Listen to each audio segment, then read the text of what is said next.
Good morning. Welcome to Google I/O.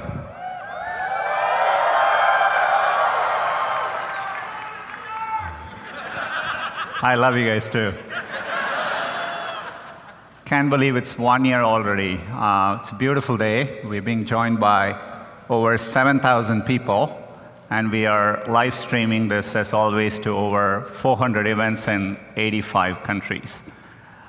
Last year was the 10th year since Google I/O started, and so we moved it closer to home at Shoreline, back where it all began.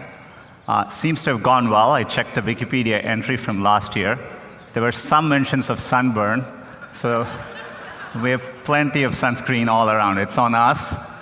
Use it liberally. It's been a very busy year since last year, no different from my 13 years at Google.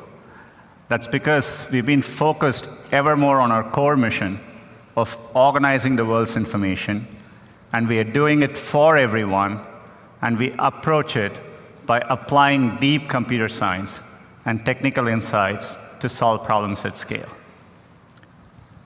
That approach has served us very, very well. This is what has allowed us to scale up 7 of our most important products and platforms to over 1 billion monthly active users each. And it's not just the scale at which these products are working. Users engage with them very heavily.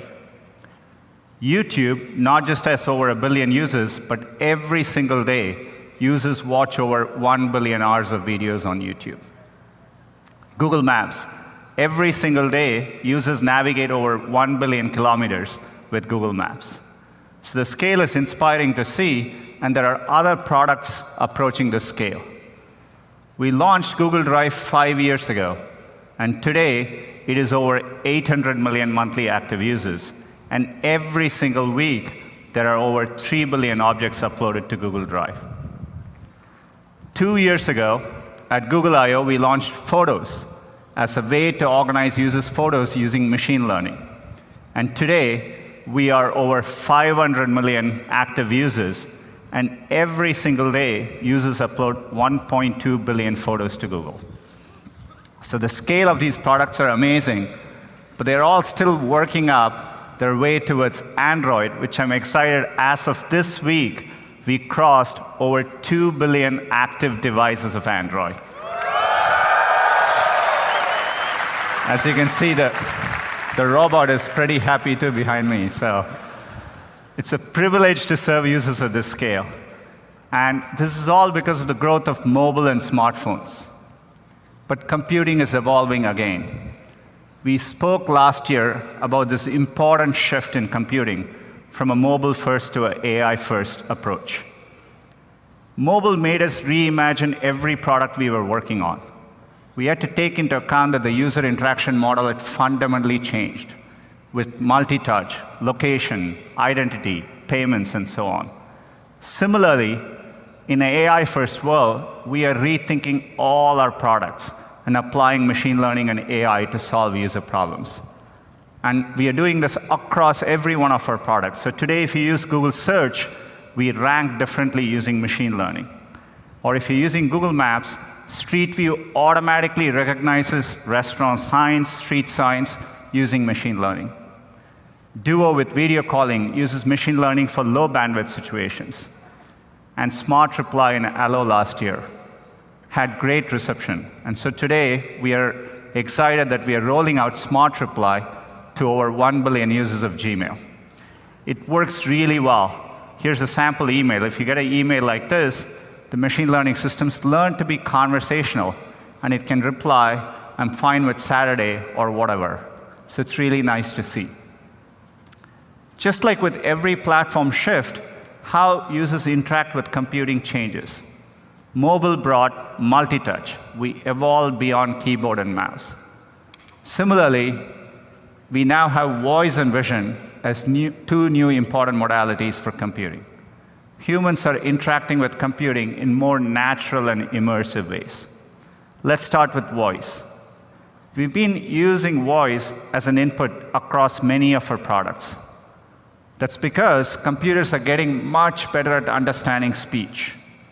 We have had significant breakthroughs, but the pace, even since last year, has been pretty amazing to see. Our word error rate continues to improve, even in very noisy environments. This is why, if you speak to Google on your phone or Google Home, we can pick up your voice accurately, even in noisy environments. When we were shipping Google Home, we had originally planned to include 8 microphones so that we could accurately locate the source of where the user was speaking from. But thanks to deep learning, we use a technique called neural beamforming, we were able to ship it with just 2 microphones and achieve the same quality. Deep learning is what allowed us, about 2 weeks ago, to announce support for multiple users in Google Home, so that we can recognize up to 6 people in your house and personalize the experience for each and every one. So voice is becoming an important modality in our products. The same thing is happening with vision. Similar to speech, we are seeing great improvements in computer vision. So when we look at a picture like this, we are able to understand the attributes behind the picture. We realize it's your boy in a birthday party. There was cake and family involved, and your boy was happy. So we can understand all that better now. And our computer vision systems now, for the task of image recognition, are even better than humans. So it's astounding progress, and we're using it across our products. So if you use the Google Pixel, it has the best-in-class camera, and we do a lot of work with computer vision. You can take a low-light picture like this, which is noisy, and we automatically make it much clearer for you. Or coming very soon, if you take a picture of your daughter at a baseball game and there is something obstructing it, we can do the hard work, remove the obstruction, and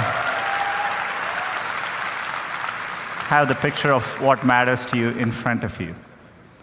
We are clearly at an inflection point with vision, and so today we are announcing a new initiative called Google Lens.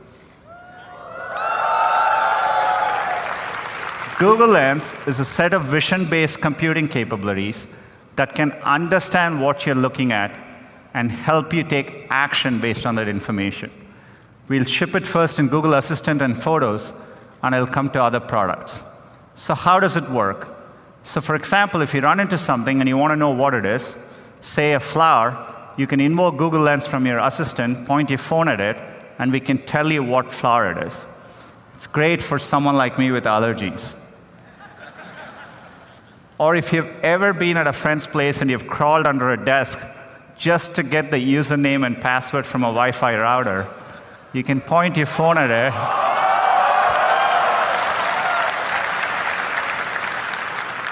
and we can automatically do the hard work for you.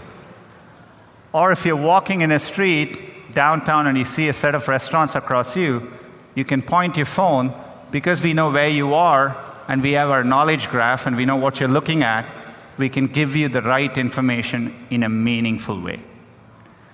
As you can see, we are beginning to understand images and videos. All of Google was built because we started understanding text and web pages.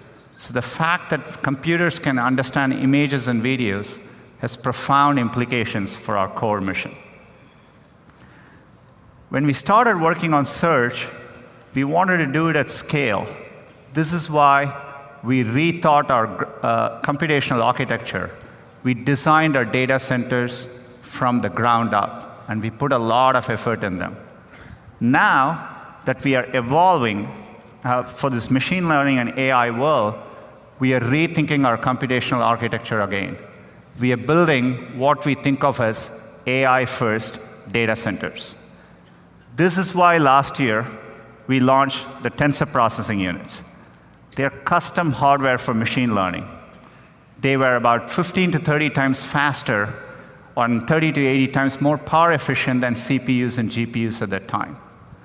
We use TPUs across all our products.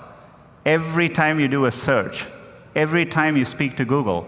In fact, TPUs are what powered AlphaGo in its historic match against Laserdahl. As you know, machine learning has 2 components: training, That is how we build a neural net. Training is very computationally intensive, and inference is what we do at real time, so that when you show it a picture, we recognize whether it's a dog or a cat and so on. Last year's TPU were optimized for inference. Training is computationally very intensive. To give you a sense, each one of our machine translation models takes a training of over 3 billion words for a week on about 100 GPUs. So we've been working hard, and I'm really excited to announce our next generation of TPUs, cloud TPUs, which are optimized for both training and inference. What you see behind me is one cloud TPU board. It has 4 chips in it, and each board is capable of 180 trillion floating point operations per second.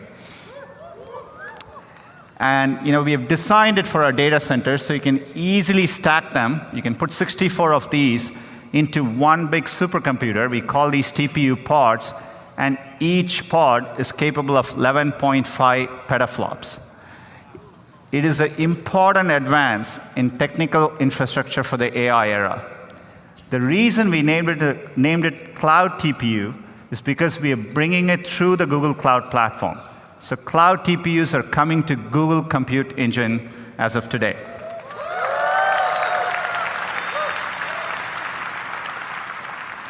We want Google Cloud to be the best cloud for machine learning. And so we want to provide our customers with a wide range of hardware, be it CPUs, GPUs, including the great GPUs NVIDIA announced last week, and now cloud TPUs. So this lays the foundation for significant progress.